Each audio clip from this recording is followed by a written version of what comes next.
नमस्कार सर्वांना, श्री स्वामी समर्थ. मी स्वाती आपलं स्वामीचरण या यूट्यूब चॅनलमध्ये अगदी मनापासून स्वागत करते.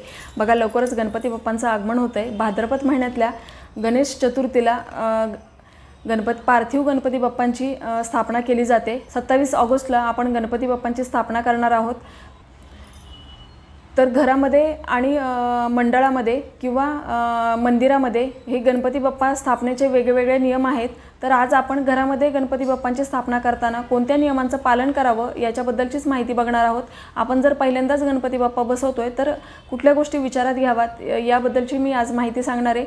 बघा, भाद्रपद महिन्यामध्ये गणेश चतुर्थीला पार्थिव गणेश पूजन केलं जातं. म्हणजे पार्थिव म्हणजे मातीपासून बनवलेल्या गणपती बाप्पांचं आपल्याला पूजन या काळामध्ये करायचं असतं. तर अशा गणपती बाप्पांची मूर्ती ही 11 इंच ते 1 फूट याच्यापेक्षा जास्त नसावी. कारण आपण जे पण गणपती बाप्पांची घरामध्ये स्थापना करतो तर अशी गणपती बाप्पांची मूर्ती ही 11 इंच ते 1 फूट याच्यापेक्षा जास्त नसावी असं आपलं शास्त्र सांगतं. कारण बघा, जेवढी बाप्पांची मूर्ती मोठी असते तेवढ्या त्या लहरी जास्त प्रमाणात तयार होतात आणि आपल्या घरामध्ये बसवण्यासाठी ही 1 फुटापर्यंतचीच मूर्ती असावी.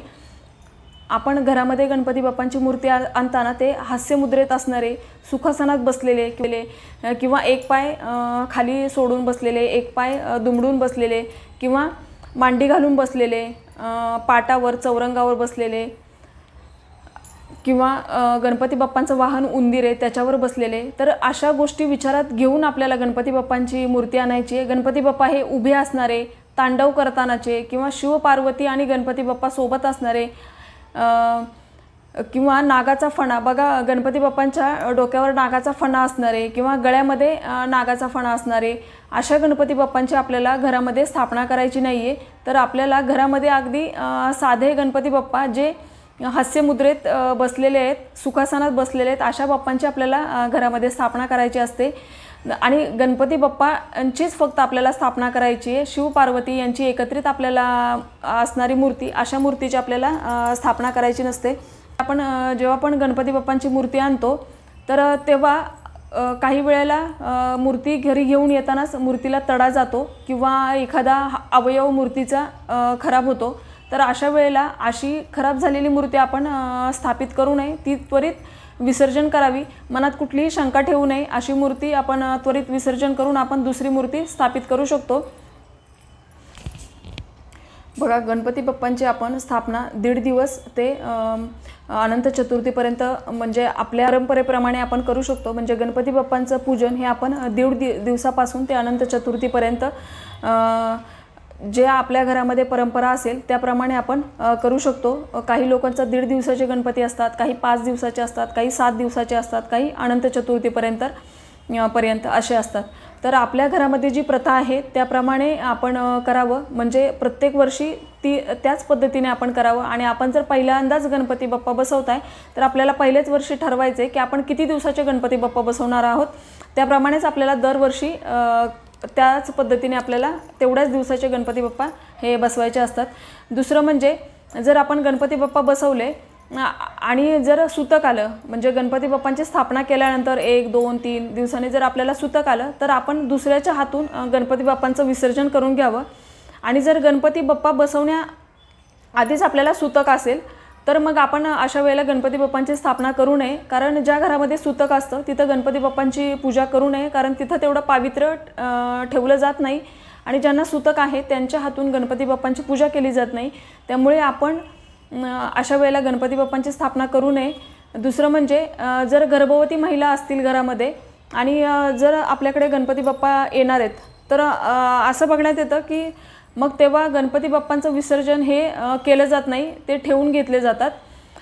तर गर्भवती महिला आणि गणपती बाप्पा चं विसर्जन न करण्याचा असं कुठलंही शास्त्रीय कारण नाही आहे. आपण ठरल्याप्रमाणे गणपती बाप्पांची स्थापना करू शकतो आणि ठरल्याप्रमाणे गणपती बाप्पांचं विसर्जन करू शकतो. घरामध्ये गर्भवती महिला आहे म्हणून गणपती बाप्पा ठेवून घ्यायचे असं काही शास्त्र नाही आहे. तर आपण ठरल्याप्रमाणे गणपती बाप्पांची स्थापना करावी आणि विसर्जन करावं. आणि घरामध्ये गणपती बाप्पांची स्थापना करताना गणपती बाप्पा हे डाव्या सोंडेचे असावे। बघा आवर्जून आपण जेव्हा पण गणपती बाप्पांची मूर्ती बघायला जातो तर तेव्हा आपण डाव्या सोंडेचे गणपती बाप्पा असणारी मूर्तीच आपल्याला आपल्या घरामध्ये घेऊन यायची, कारण उजव्या सोंडेचे गणपती बाप्पा हे मंदिरामध्ये स्थापित करू शकतो, कारण उजव्या सोंडेच्या गणपती बाप्पांची पूजा ही सोहळ्यामध्ये करावी लागते आणि तेवढं पावित्र्य हे आपल्या घरामध्ये राखलं जात नाही। त्यामुळे उजव्या सोंडेचे गणपती बाप्पा हे फक्त मंदिरामध्येच स्थापित केले जातात। आपण आपल्या घरामध्ये डाव्या सोंडेचे गणपती बाप्पा पूजा करतो तर माणसाकडून छोट्या मोठ्या चुका ह्या होत असतात, तर त्यामुळे आपण हे डाव्या सोंडेचे गणपती आणावेत, कारण डाव्या सोंडेच्या गणपती बाप्पांची पूजा ही आपण घरामध्ये करू शकतो। तर उजव्या सोंडेच्या गणपती बाप्पांची पूजा ही फक्त मंदिरामध्ये केली जाते। त्यामुळे आपण जेव्हा पण मूर्ती नवीन घ्यायला जाणार तर तेव्हा आवर्जून आपल्याला डाव्या सोंडेच्या गणपती बाप्पांचीच मूर्ती आणायची।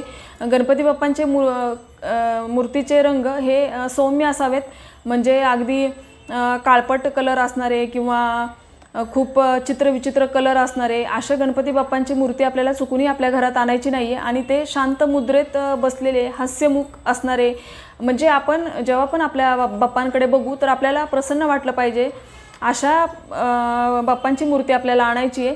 कारण बघा घरामधले आणि मंडळामधले नियम वेगळे वेगळे असतात। मंडळामध्ये आपण मोठी मूर्ती स्थापित करू शकतो, पण आपण घरामध्ये काही नियमांचं पालन करून बाप्पांची मूर्ती स्थापित करायची आहे। जेव्हा पण आपण घरामध्ये गणपती बाप्पा आणतो तर आपण तिथली जागा स्वच्छ करून घ्यायची आणि आपण जिथे पण गणपती बाप्पा स्थापित करणार आहोत तर गणपती बाप्पांचं तोंड हे पूर्वेकडे किंवा पश्चिमेकडे येईल अशा पद्धतीने आपल्याला गणपती बाप्पांची स्थापना करायची आहे। गणपती बाप्पांचं तोंड हे चुकूनही दक्षिणेकडे येणार नाही याची आपल्याला काळजी घ्यायची आहे। पूर्व किंवा पश्चिम दिशेलाच आपल्याला गणपती बाप्पांची स्थापना करायची।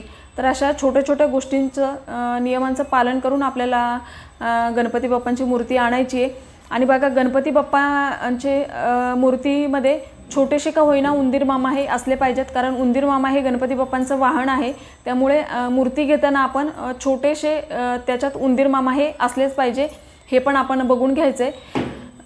तर अशा पद्धतीने आपल्याला गणपती बाप्पांची मूर्ती आणायची आहे। तर ही छोटीशी माहिती जी मला तुमच्यापर्यंत पोहोचवायची होती, झालेली सेवा मी गणपती बाप्पांच्या चरणी रुजू करते आणि आजचा व्हिडिओ इथेच थांबवते। सर्वांना श्री स्वामी समर्थ।